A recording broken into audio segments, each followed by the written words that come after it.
I want today to bring it to a kind of conclusion the subjects we have lately been considering here. You know already what the lot of man is immediately after death. He has laid aside his physical body, and he is in a position in which he cannot be during earth life through his ordinary consciousness. He has his ego, his astral body, and his etheric body around and attached to him.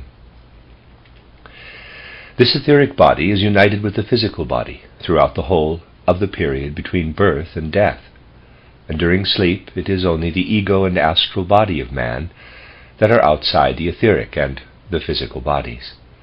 When, after death, man is for a short time, a period of days only, still attached to his etheric body, or body of picture forces, he is, because of this, in a position to look back upon the whole course of his earth life. The course of his earth life is preserved within the etheric body. I also said in the public lectures that when, through initiation, man succeeds in freeing his etheric body, he is able to survey the course of his earth life. But man cannot remain attached to his etheric body for long after death, for the etheric body is, in essence, connected with the whole cosmos. Its tendency is to expand into the cosmos. If we were to lose our physical body for a moment during life, the etheric body would at once acquire the tendency, as the result of an elastic force, to dissolve itself into the cosmos. It is held together in life only through the physical body, in which it is perpetually immersed. When the coalescing force of the physical body is no longer there, the etheric body begins to expand, and after a few days has expanded to such an extent that it is no longer there so far as the man is concerned. You know that if you have a drop of water, it is there. If you heat it, it expands in every direction, and finally it is no longer there. You cannot see it anymore. In this way, the etheric body expands after death, and after a few days it is no longer there. Initiation wisdom points out that this process lasts for only a few days. Through initiation wisdom, man comes to the point where he can make use of his etheric body during his earth life. In that case, it remains within the physical body, but man makes use of it in that he takes no conscious thought for the physical body. He has, furthermore, the retrospective survey of his earth life. As well as this, a reflection of the whole universe shines into the etheric body of man. The whole starry heavens are in the etheric body. The etheric body, separated from the physical body, reveals to us the whole world of stars, the planets, and the fixed stars. Finally, the planets and the fixed stars absorb the etheric body. And so it is that initiation, science, and wisdom can, at the most, for 3 or 4 days, hold the pictures which it has in this way in the etheric body. They then disappear.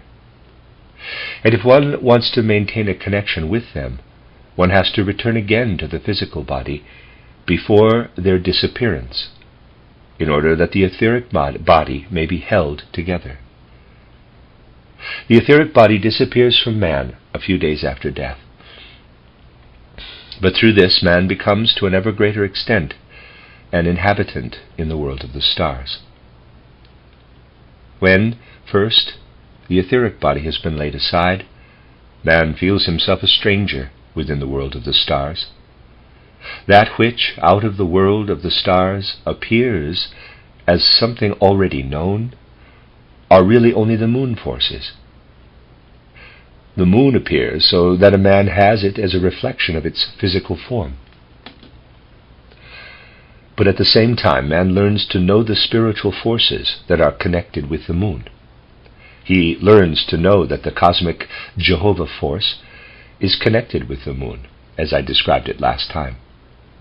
The moon is transformed for those who have gone through the gate of death, transformed into a colony of spiritual beings whose leader is Jehovah.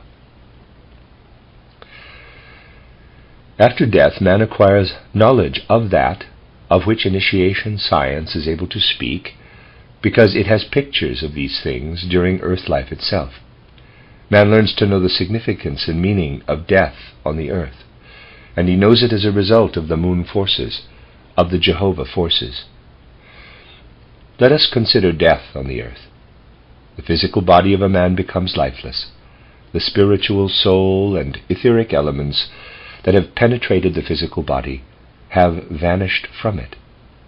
The physical body is taken over by the forces and elements of the earth, by the forces of earth and water, if it has been buried, or the forces of fire and air, if it has been burned.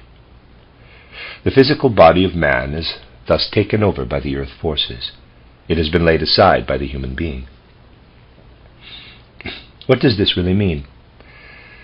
The physical body has been laid aside by the human being and has passed over into a state of decay. The facts are these. When man is born and has within him the growth forces of childhood, and also before birth in the embryonic state, when he is related to the earth in a bodily sense in the body of the mother, these are the same forces which in death are the forces of destruction, the forces which leave the physical body in death, which make their appearance in death, because the physical body is falling into decay, are the same as those which build up the physical body. Man passes through his etheric and astral experiences and enters a spiritual world. But here, on the earth, something extricates itself from the physical body. A spiritual element goes out of the physical body. We may say, the real man passes out on the one hand, and another being passes out on the other. The physical body of man lies in death. The man forsakes it, but another being leaves it also. This other being is composed of what on earth were the living moon forces. The moon forces are concentrated in the cosmic moon, but their operations stretch far and wide. On the earth they manifest in the forces of death, but these forces of death are equally the forces of birth. They lead man into life and make their reappearance when he passes out of life. In this way we get a conception of the connection between birth and death. And taking all the men who die in the course of time, we may say that the apparition of death passes out of each human being and is united with an atmosphere, with a spiritual atmosphere which surrounds the earth like the atmosphere of air, and contains that which death yields up, and which birth in turn receives. The forces that to a certain extent rise up from the human corpse are the cause of the rebirth of men. Our forces of birth are spiritually connected with the forces of death, forces that, as a result of death, make their appearance in the environment of the earth. Now consider the following. These forces of death, which are also the forces of birth, are the moon forces. These moon forces are colored by such moral forces as a man may have acquired between birth and death. If a man has led a good life in a certain connection, there comes into existence in this sphere of the moon death forces a being that contains within itself a force that has remained from his goodness. It has also within it all that has remained of his failings. We build up this being while we live on earth. Ordinary consciousness knows nothing about this being, yet we bear it within us. Every night while we sleep, we leave it behind. When we pass out of our physical body, this being remains within the physical body. I have told you that the moral and religious feelings are left behind in the physical and etheric bodies. An actual being is also left behind, a being whom we build up as the bearer of our karma during our earth life. This being remains in connection with us so long as we are in the sphere of the moon forces. It is this being who keeps us within the sphere of the moon forces, that is, in the proximity of the earth. And so, in the period immediately following death, we remain connected with the moon forces and with our karma in such a way that we have actually to live through all our deeds between birth and death on the earth. We have to live through them spiritually. I said in the public lectures that this was done 3 times more quickly than was the case on the earth. We have to live through them backward, and in this way we spend a period after death, a period wherein we are not connected with the physical body, which we have laid aside, but with the moon forces of death. We have, as spiritual and soul beings, to go through our deeds that have an inner relationship with those we performed on earth. We pass through our life once again backward, and through this we become, for the first time, conscious of our karma. What is spiritual must be looked at in a spiritual sense. If you have loved a certain person on earth, you may feel, yes, after death he has now to live through all his bad deeds and his imperfections. And as a result of your earthly physical life, pity arises in you that the man has to pass through this. But if you were to ask a man who has thus passed through the gate of death whether he himself looks at the thing in this way, he would answer in the negative.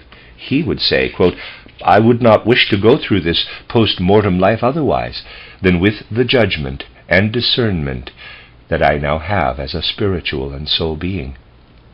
For I am experiencing now something all over again, in order that it may become a real part of my true soul essence. For if I began to perform actions which showed me to be an imperfect man, and were not to live through them again in my inner being, I should not receive the urge to make up for them. Neither should I have the will to shake myself free of this imperfection.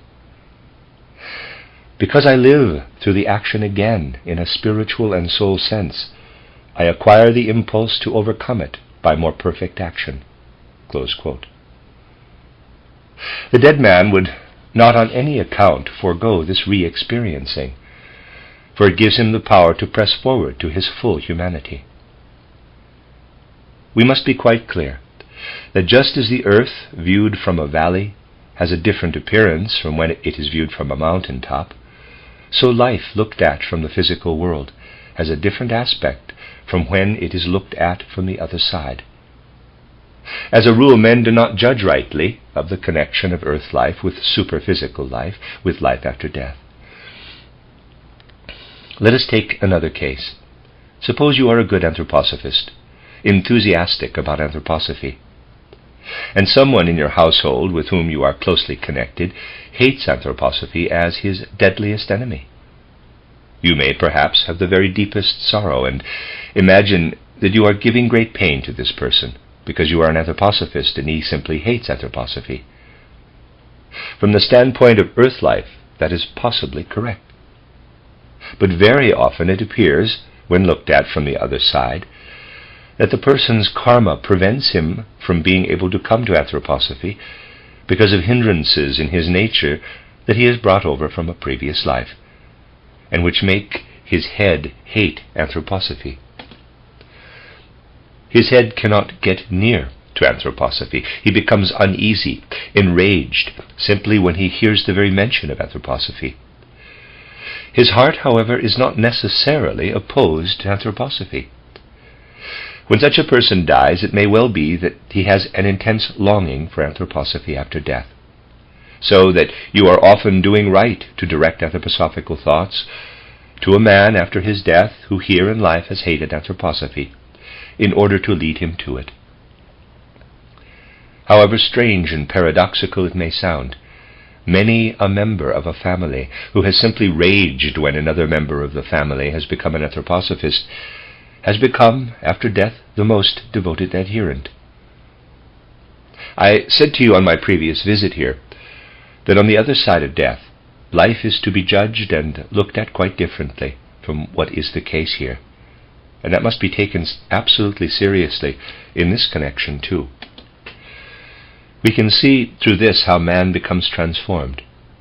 Here in physical earth life, your brain is in your skull, the lungs further down. Then there are the other organs, and externally the senses. You perceive the world through all this that is enclosed within your skin. You emerge from that. At first the stars shine into your etheric body. But when you have laid aside your etheric body, you identify yourselves with the stars themselves.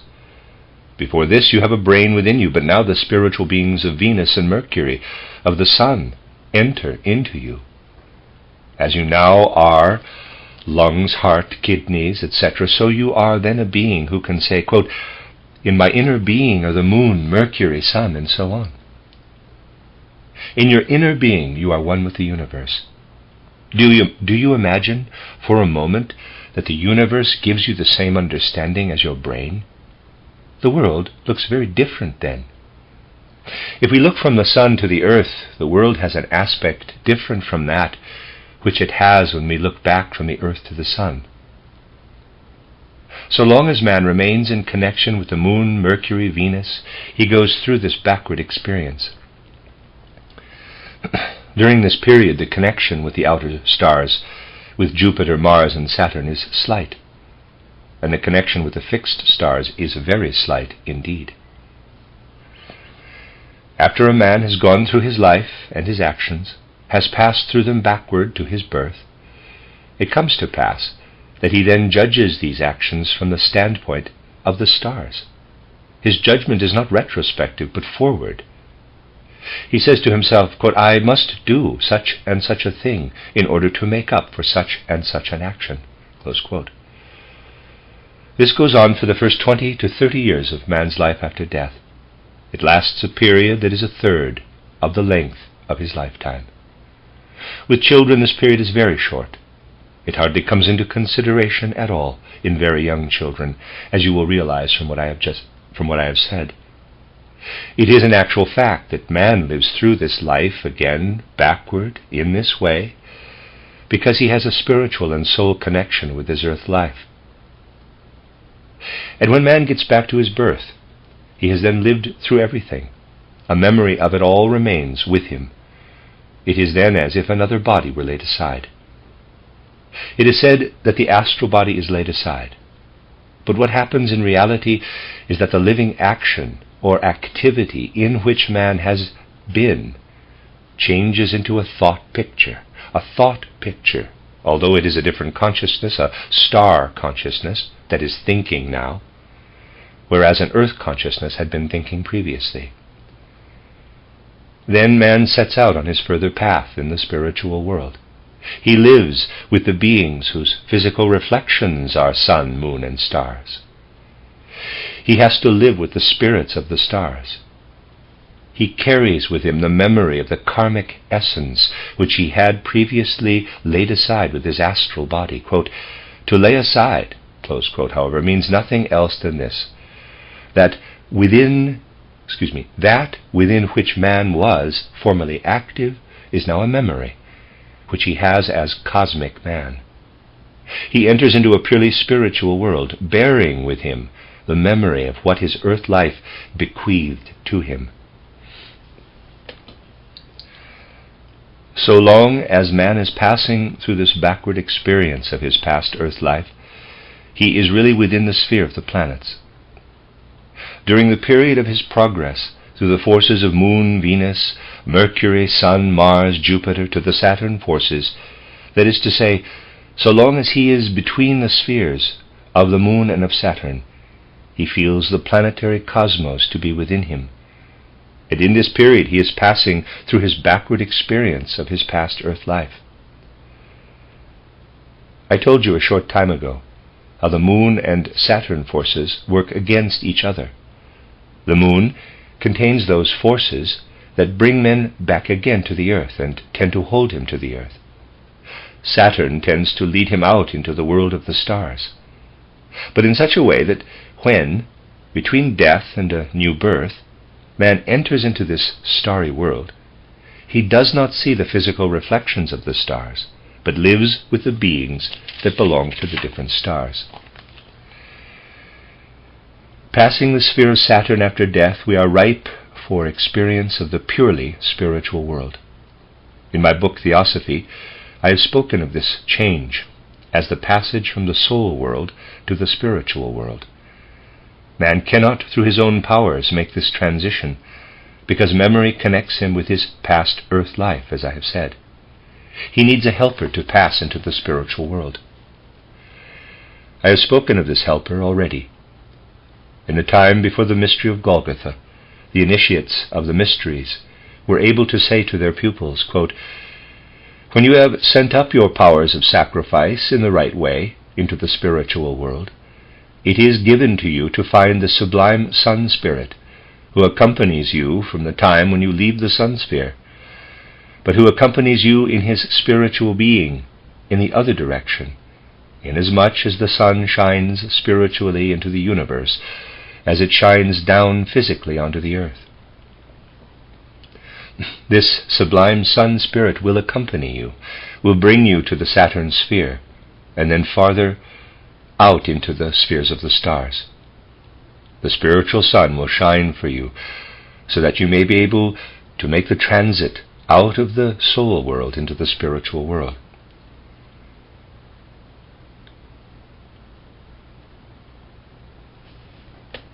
I believe that's close quote there.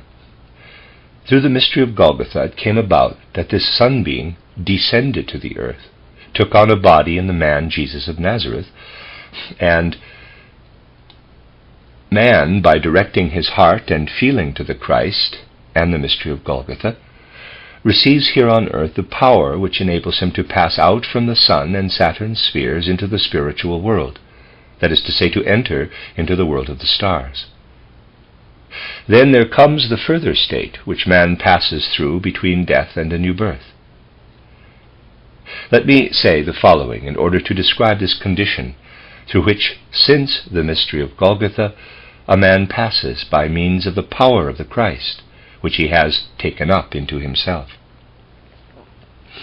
In the first place, I must draw your attention to what is really implied when we say that when man is out in the world of the stars, in the spiritual world, he has the memory of his earth life.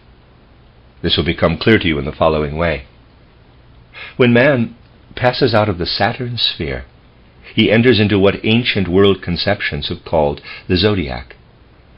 The zodiac is only the representative of the world of the fixed stars, or the spiritual world.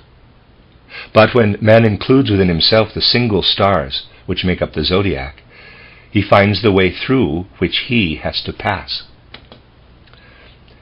He has to pass through this way in order to be able to cooperate with the spiritual beings of the hierarchies in the development of the spiritual germ of his next physical body from out of the cosmos. Now, suppose you were to say, quote, "Here on the earth we have interesting work to do. We can promote civilization. We can work for men. And what we do there must be very much the same, for we are only developing our own body." Close quote. You would be quite wrong. For everything that you can accomplish on the earth is not to be compared with the greatness and variety of what you do when you are forming the human body, the temple of the gods, from out of the world of the stars. That is a labor of much more variety, much more sublimity. You not only form your body, you form it, as we shall see, in such a way that it belongs to the whole of humanity. Your karma has brought you into contact with certain men, and you form your new body in such a way that it has the tendency to come in contact with these men once again, in order to balance and adjust your karma with them. In a far higher degree than is possible on the earth, you work for the whole of humanity. And how do you work? I will describe this to you in detail, but I remind you that I must express myself in sense images. I said last time that this has to be done when speaking of these lofty worlds, for human concepts are not constituted today in such a way that one can express oneself without imagery and pictures.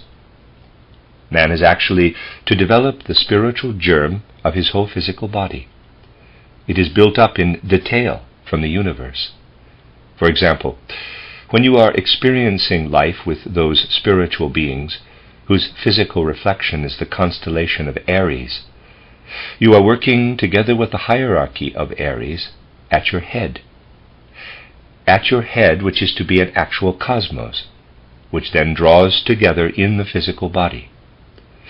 In your head, you bear within you the whole cosmos, viewed from Aries. Very well then. You work with the hierarchy of Aries on the field of activity of Aries. The planets shine down onto the earth, and they shine spiritually in the other direction. Suppose you go on working. From the constellation of Aries you reach the constellation of Taurus. From the constellation of Taurus you work together with its hierarchies at the connection between your larynx and your lungs. Mars shines from the spheres of the planets to the sphere of Taurus, and hence in the movement of Mars there is expressed everything that you have rightly or wrongly performed through the instrument of speech. Every untruth that man has spoken is radiated by Mars into the sphere of Aries, when man is working through the sphere of Aries. You can conceive then what this memory is that we have of our own deeds. After death we find that this memory is inscribed into the universe as the Logos. We have then to work at our future body, and in reference to the instrument of speech, we have to work in such a way that we are helped or hindered according to whether we have spoken the truth or have lied. Again, when we pass through the constellation of Leo, all the imperfections that have proceeded from our more superficial or deeper heart life, our sympathies and antipathies that are associated with our temperament, with our blood circulation on the earth, radiate to us from the sun. The whole of our earlier life sounds out into universal space as a planetary speech. This is how we work at the building of our future body. However strange it may seem from an earthly standpoint, it is nevertheless true that when we view the planetary movement from out there in the universe, when we behold how Mars, let us say, carries out its movements in the direction of Taurus, the movement is a script that sounds at the same time. This is the starry script inscribed by our own deeds in universal space. It is no wonder that when we return again we prepare what belongs to us by our karma, for we could not do otherwise than prepare our future physical body under the guidance of this stellar speech. Thus we work through the spiritual spheres, through that spiritual sphere where our sojourn is longer or shorter according to the measure of the relationship between the total earth life and the consciousness which we had as children, where life was still dim and hazy. For we are now in a consciousness that transcends our earth consciousness. In earth consciousness we are, as grown-up men and women, in a consciousness that transcends the dream consciousness of childhood. There are 3 stages or degrees of consciousness. If a man is 30 years old and, let us say, lived in a dream consciousness until the age of 5, he has lived 6 times longer in the higher consciousness. Now again, after death, he must live 6 times longer than the whole span of his life in the higher consciousness that he has in the world of the stars. It is easy to understand that when a child dies, it lives for an exceedingly short time between death and a new birth, and that the older a man is, the more he has to spend there, for the more his super-earthly consciousness that he had after the previous death is darkened here on the earth, the longer must he work at the task of making it clear again, for we have to enter into the fullness of light. I'm going to read that again. It is easy to understand that when a child dies, it lives for an exceedingly short time between death and a new birth, and that the older a man is, the more he has to spend there, for the more his super-earthly consciousness that he had after the previous death is darkened here on the earth, the longer must he work at the task of making it clear again, for we have to enter into the fullness of light. When we have entered into the fullness of light, there comes that time between death and a new birth, which I called in one of the mystery plays the midnight hour of the spiritual existence of man, the midnight hour between death and a new birth. This period of time that lies more or less in the middle point between death and a new birth is that in which the consciousness which permits of our living in the spiritual world among the beings of the higher hierarchies is the clearest. It is, moreover, during this period that we have the experience, quote, "Below in the sphere of the planets is everything you did as man, and that you must not abandon, for you cannot change it. You can only change it when you once again descend to the earth." Close quote. And then there arises the urge again to descend to the earth, to encounter the decision as between Saturn and the moon. Man follows in the wake of the dawning moon forces in order to approach the path back to the earth. This, in the case of a man who has grown up in his last life, is after centuries. The nearer we approach to the sphere of the planets and come into the spheres of Mercury, Venus, and Moon, the more that consciousness that we have had in common with the spiritual beings of the higher hierarchies vanishes.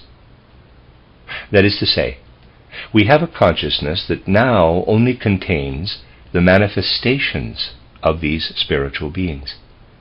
Previously, we felt ourselves to be in and among these spiritual beings. When we were preparing the human head for the later earth life, we felt as if we were working together with the spiritual beings, whereas now they appear to us as pictures. In exchange, however, the effects of the moon forces arise within us. We again feel ourselves to be beings who ought to live an independent life. We are not yet, of course, in a physical body, but we have a presentiment of an independent life, of an existence alienated from the cosmos. We no longer behold the spiritual beings as they are, but we have their reflections. While we are experiencing these reflections, there sets in the gradual disappearance of what we built up as the spiritual germ of our organism, and we become aware that this spiritual germ of the physical organism has fallen away from us, has gone down to physical parents, and is living as the forces of the stream of generation on the physical earth. It is actually true that what we have prepared as physical body shrinks together and enters the stream of generation of a pair of physical parents, and we are left behind as a spiritual and soul being, feeling his connection to what has fallen below him in this way, but not being able to unite directly with it. The union can only take place when, in this condition, this spiritual soul being draws to itself the etheric forces which are in the cosmos, when it draws them into its etheric body.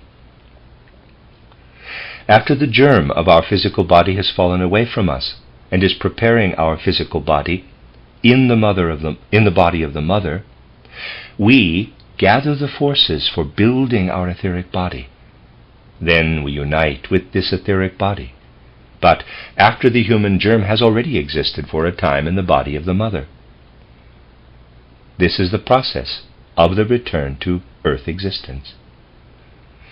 And whereas we previously had before us only pictures of the spiritual beings, we now incorporate into ourselves what the moon forces alone can enable us to do, the memory of our karma.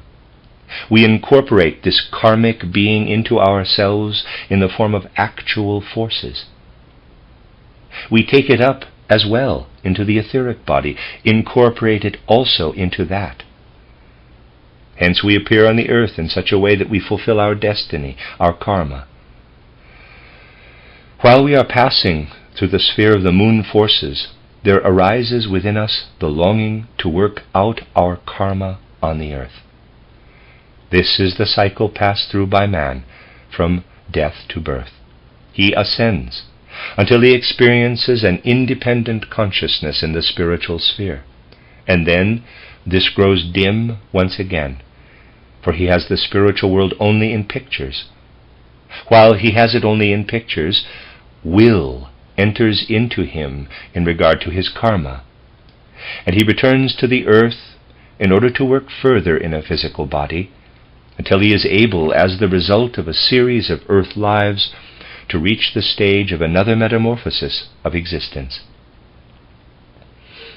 At the present period of the earth evolution, man, while descending out of the sphere of the stars, has the memory of his earlier earth existence, and has contact with this memory.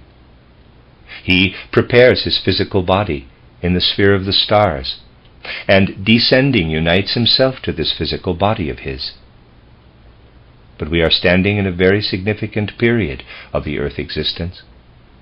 We only understand its full significance when we realize that we work at the preparation of our physical body in the sphere of the stars and clothe ourselves in it when we come down to earth again.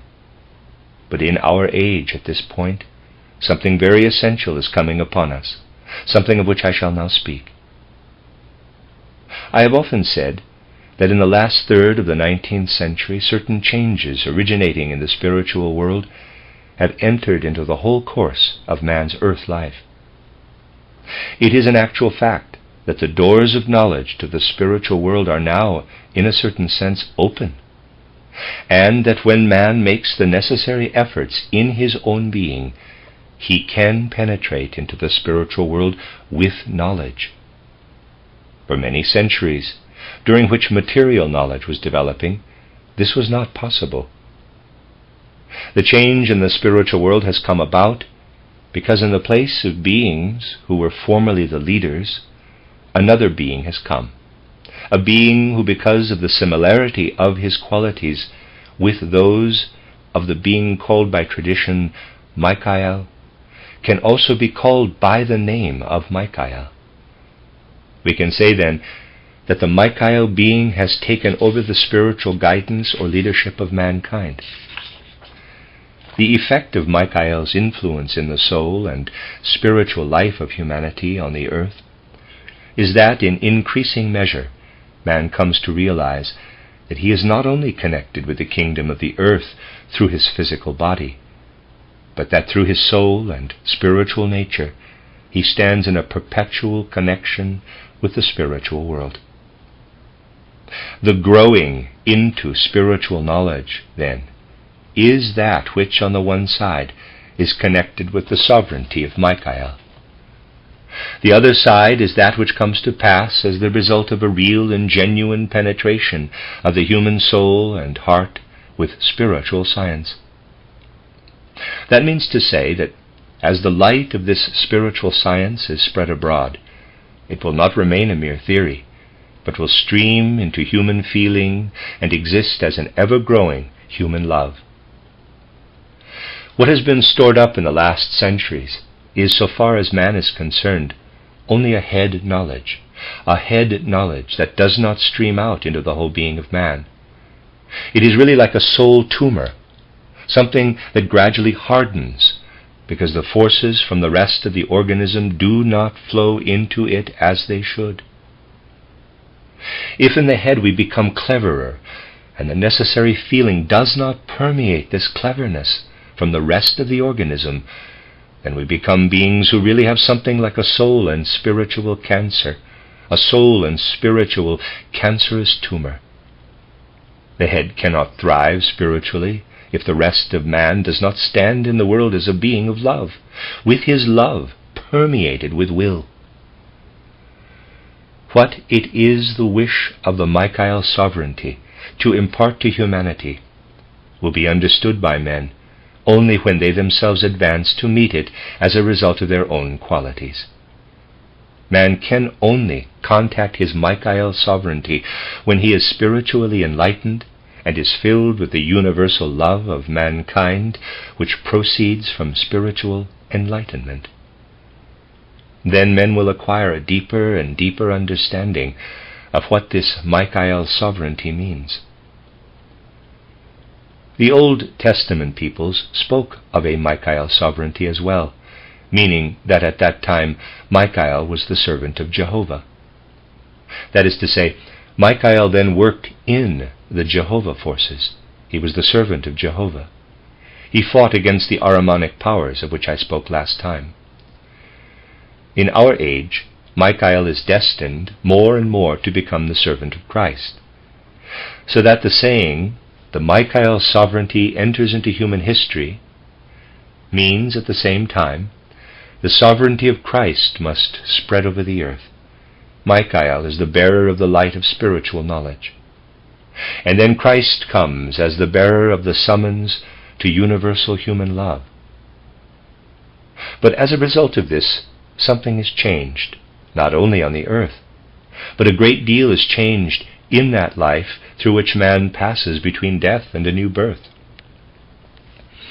From ancient times of the earth evolution of humanity, man has prepared his physical body as a spiritual germ in the way I have described, and then takes it over when he enters upon earth existence. But since the epoch of the Christ Michael sovereignty, man has come nearer and nearer to the position of being able to face another decision. At present such men are few, but they should grow in number, for the light of spiritual knowledge is such that it illuminates our earth and the superphysical world as well. Man then, as a result of the Christ Michael rulership, learns to face another decision when he has taken over his karma in his etheric body, and then approaches the path to his physical body. If spiritual knowledge spreads more and more over the earth, and man experiences this universal love of mankind in increasing measure within him, there will arise for future humanity, before their descent to earth life, the possibility that I shall now describe. Man will be able to say to himself, quote, "I have prepared this body. I have sent this body down to the earth, and have in my etheric body taken into myself the karma that I have generated. And I see that as a result of what I did in earlier earth lives, such and such a man has been sorely injured." Close quote. We are always faced with the danger of injuring other men by what we do. The judgment of what we have done to other men is very clearly illuminated in this moment, when we are still within the etheric body and have not yet entered the physical body. Into that there will come in the future the light of Michael and the love of Christ. And we shall be put in the position of making a change by a decision to give the body that we have prepared to another, and ourselves to take over the body that has been prepared by him whom we have specially injured. This is the very significant change that will come about in the spiritual life of man from our time onward into the future. We shall be able to enter into a body that has had to be prepared by a man whom we have injured in some special way. And he will be able to enter into the body that we have prepared. And as a result of this, all that we can accomplish on the earth will be able to be karmically adjusted in quite another way than would otherwise have been the case.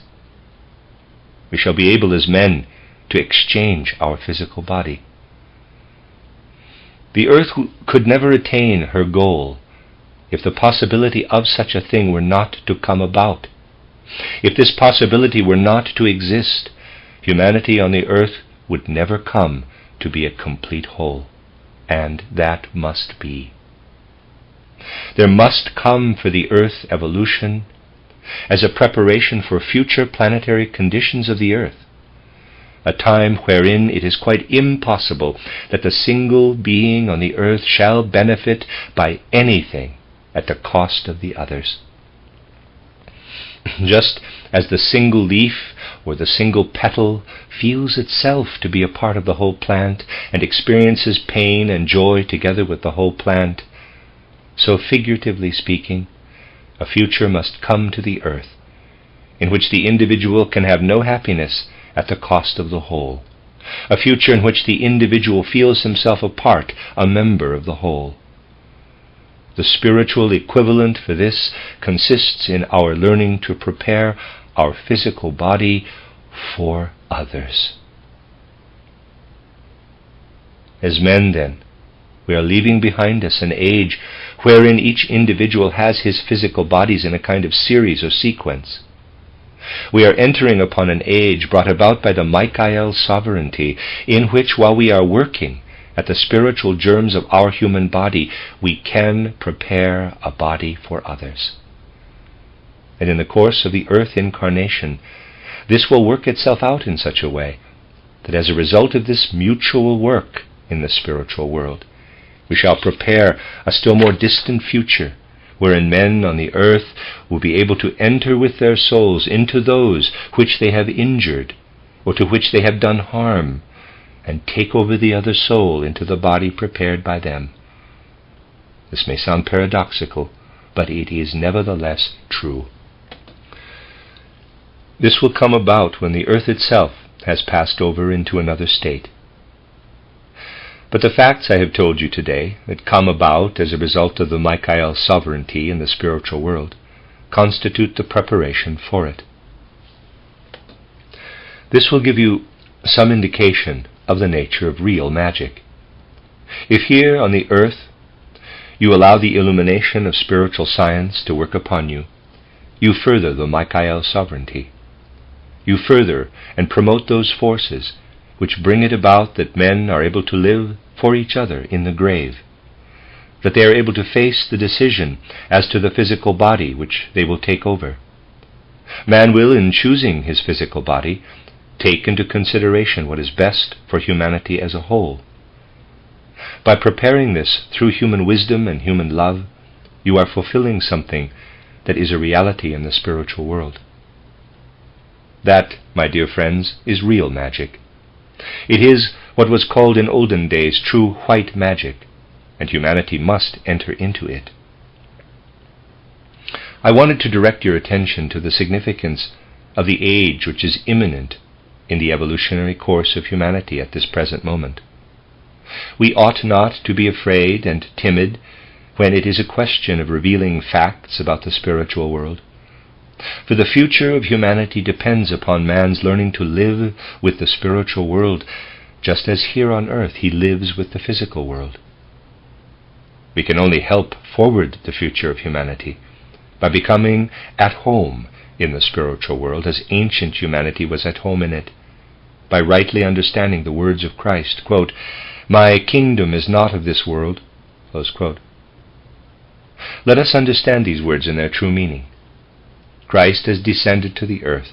He has actually united himself to humanity. We might imagine that he would have said, "My kingdom is of this world," but he did not say this, because it was his wish gradually to make the earth into a kingdom not of the earth, but a kingdom gradually proceeding into a spiritual condition. His kingdom is not the same as it was up to the time of the mystery of Golgotha, and as it continued even afterward as a result of the prevailing inertia. His kingdom consists in this, that the Spirit shall rule here on earth. And this will come to pass when the Michael sovereignty is understood in the right way. And that will be when spiritual illumination and Christ-like human love are sought and striven for in the way I have indicated.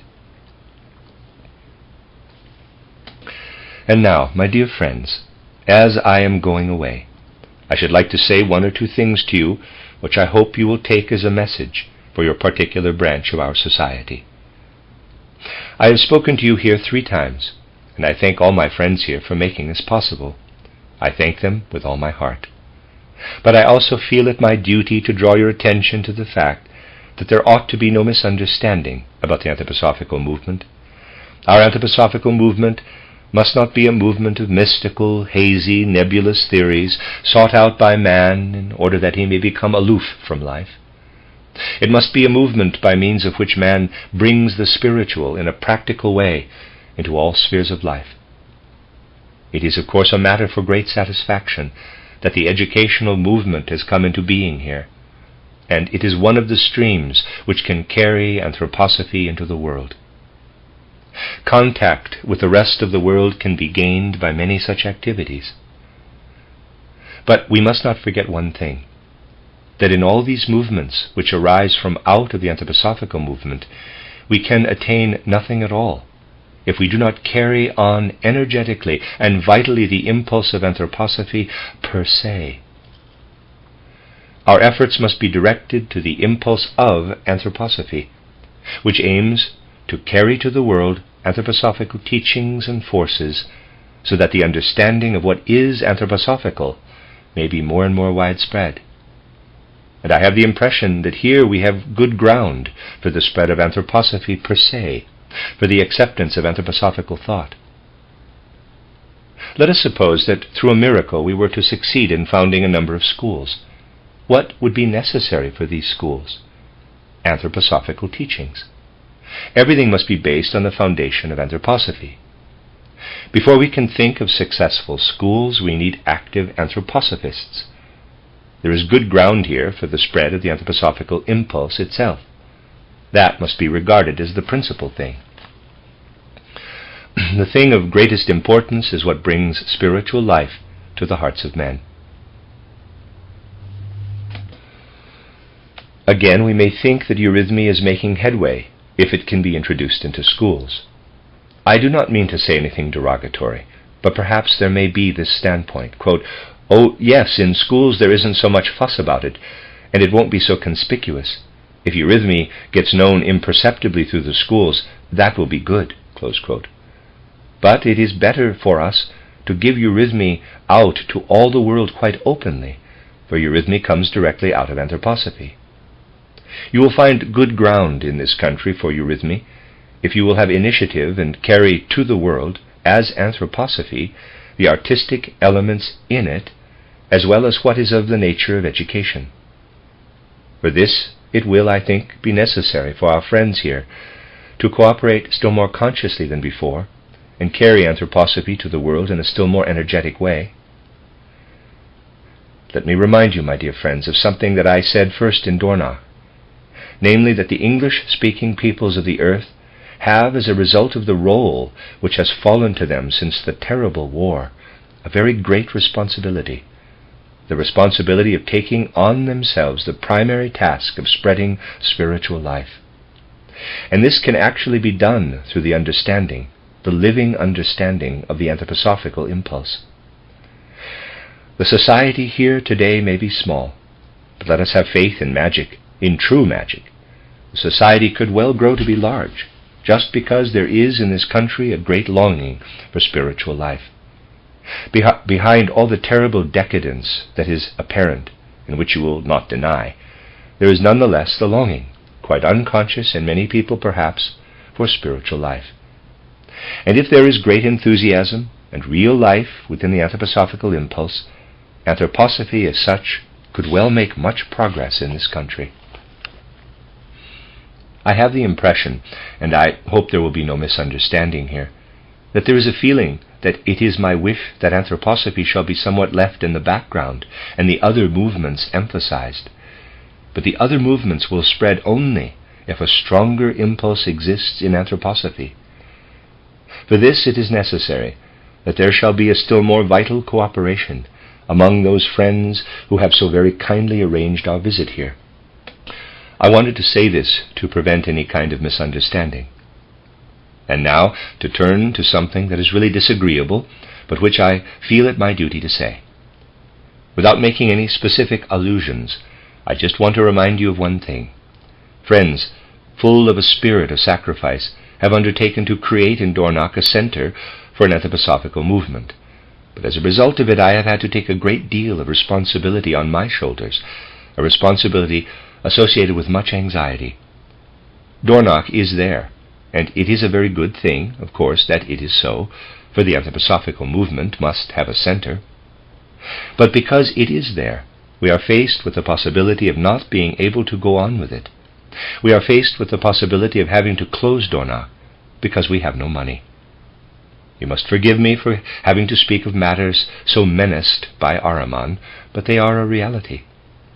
Idealism is very precious, my dear friends, but idealism can express itself in a twofold way.